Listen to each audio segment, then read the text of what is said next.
വലിയ തോതിൽ അവസരവാദപരമായ നിലപാടുകൾ സ്വീകരിച്ചതിനെ തുടർന്ന് അവർക്കുണ്ടായിട്ടുള്ള പ്രതിസന്ധികളുണ്ട്. സാധാരണ UDF പ്രതിസന്ധി രൂപപ്പെടുന്ന കൂട്ടര് കോൺഗ്രസ്സാണ്. കോൺഗ്രസിലായിരിക്കും സാധാരണ ഒരു സ്ഥാനാർത്ഥി നിർണയം നടത്തിയാൽ അത് പ്രതിസന്ധിയായിട്ട് മാറും. എന്നാൽ ഇത്തവണത്തെ ഒരു പ്രത്യേകത, പാണക്കാട്ടിൽ നിന്ന് ഒരാൾ പ്രഖ്യാപിച്ചാൽ പിന്നെ ചോദ്യം ചെയ്യപ്പെടില്ല എന്നുള്ള ഒരു സാഹചര്യം സാധാരണയായിട്ട് നമ്മൾ കേട്ടുപോരുന്ന ഒരു കാര്യമാണ്. അത് അത്ര സത്യമല്ല എന്നുള്ളത് നമുക്കെല്ലാം അറിയാം. പക്ഷേ കേട്ടുപോന്നിരുന്നൊരു കാര്യം, അവിടുന്ന് ഒരു തീരുമാനം വന്നിരിക്കുന്നു, പിന്നെ അതിന്മേൽ ആർക്കും അഭിപ്രായ വ്യത്യാസമില്ല എന്നുള്ളതാണ്. പക്ഷെ ഇപ്പോൾ ഇത്തവണത്തെ ഒരു അനുഭവം എന്ന് പറഞ്ഞാൽ കോൺഗ്രസിന്റെ കൂടെ സുദീർഘമായ ഒരു പ്രവർത്തന സൗഹൃദത്തിലൂടെ കോൺഗ്രസിന്റെ ചില സൽഗുണങ്ങൾ സ്വാഭാവികമായിട്ടും ലീഗിലേക്ക് വരുമല്ലോ. അതുകൊണ്ട് കോൺഗ്രസിനെ പോലെ തന്നെയാണ് ലീഗും എന്ന് ബോധ്യപ്പെടുത്തുന്ന ചില ചലനങ്ങളും ഇത്തവണത്തെ മുസ്ലിം ലീഗിന്റെ സ്ഥാനാർത്ഥി പ്രഖ്യാപനത്തോടു കൂടി രൂപപ്പെട്ടിരിക്കുകയാണ്. ഇടതുപക്ഷത്തേക്ക് കൂടി ഗുണകരമാകുന്ന രീതിയിലേക്ക് മാറും.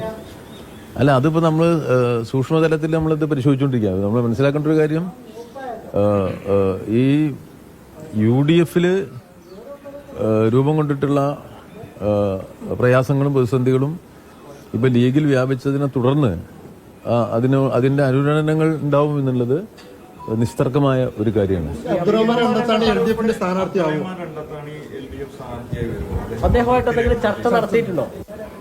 ഇത് അതൃപ്തി രേഖപ്പെടുത്തി ഞാൻ അംഗീകരിച്ചല്ലോ. ബാക്കിയുള്ളതൊന്നും ഇപ്പൊ എനിക്ക് പറയാൻ പറ്റുന്ന കാര്യങ്ങളല്ല. കാരണം അല്ല, അങ്ങനെ പിന്നെ എന്താ ഈ പറയുന്നത്, അവരൊക്കെ നേതാക്കന്മാരല്ലേ. അവരത് അസംതൃപ്തി രേഖപ്പെടുത്തി തന്നെ വലിയ ഈ അബ്ദുറഹ്മാൻ രണ്ടത്താണി എന്ന് പറഞ്ഞാൽ നമ്മൾ കണ്ടിട്ടുള്ളത് എന്താ വെച്ചാല്, ലീഗിനെ കേരളീയ പൊതുസമൂഹത്തിൽ മുസ്ലിം ലീഗിന്റെ നയങ്ങളെ അബ്ദുറഹ്മാൻ രണ്ടത്താണിയെ പോലെ പ്രതിരോധിച്ച ഒരാളിൽ ആ നയങ്ങളെ മുസ്ലിം ലീഗിനെതിരായി വരുന്ന കാര്യങ്ങളെ പ്രതിരോധിക്കുകയും ലീഗിന് അനുകൂലമായി ഏത് കാര്യങ്ങളെയും ഏതളവ് വരെയും വ്യാഖ്യാനിക്കുകയും ചെയ്തിട്ടുള്ള ലീഗ് നേതാവാണ് അബ്ദുറഹ്മാൻ രണ്ടത്താൻ. അത് നമ്മൾ മനസ്സിലാക്കാതെ പോരുത്. അത് MLA ആയിട്ടുണ്ട്. MLA ആവുക മാത്രമല്ല, ലീഗിന്റെ പ്രയാസ ഉണ്ടായ ഘട്ടങ്ങളിൽ, ലീഗ് ഡിഫൻസീവിലും ബാക്ക് ഫുട്ടിലും ഇരുന്ന ഘട്ടങ്ങളിൽ മുസ്ലിം ലീഗിനെ ഏറ്റവും കൂടുതൽ പ്രതിരോധിച്ച് മുസ്ലിം ലീഗിന്റെ വക്താവായി കേരളീയ പൊതുസമൂഹത്തിൽ വന്നിട്ടുള്ളതാണ്. അദ്ദേഹം അസംതൃപ്തനായി എന്നത് ചെറിയൊരു കാര്യമല്ലല്ലോ.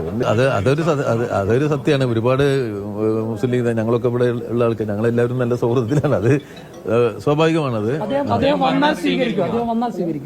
അല്ല, ഇതൊരു പൊളിറ്റിക്സ് അല്ലേ. അപ്പൊ അതിൽ സ്വാഭാവികമായിട്ടും ഇപ്പൊ രൂപപ്പെട്ട ഒരു രാഷ്ട്രീയ അന്തരീക്ഷമാണ്. ആ രാഷ്ട്രീയ അന്തരീക്ഷത്തിൽ അതിന്റെ ഒരു ഉൽപ്പന്നം എന്ന് പറയുന്നത് ലീഗിന് അല്ലെങ്കിൽ UDF ഒരുമിച്ച് നിൽക്കാൻ കഴിയാത്തൊരു സാഹചര്യം രൂപപ്പെട്ടിട്ടുണ്ട്.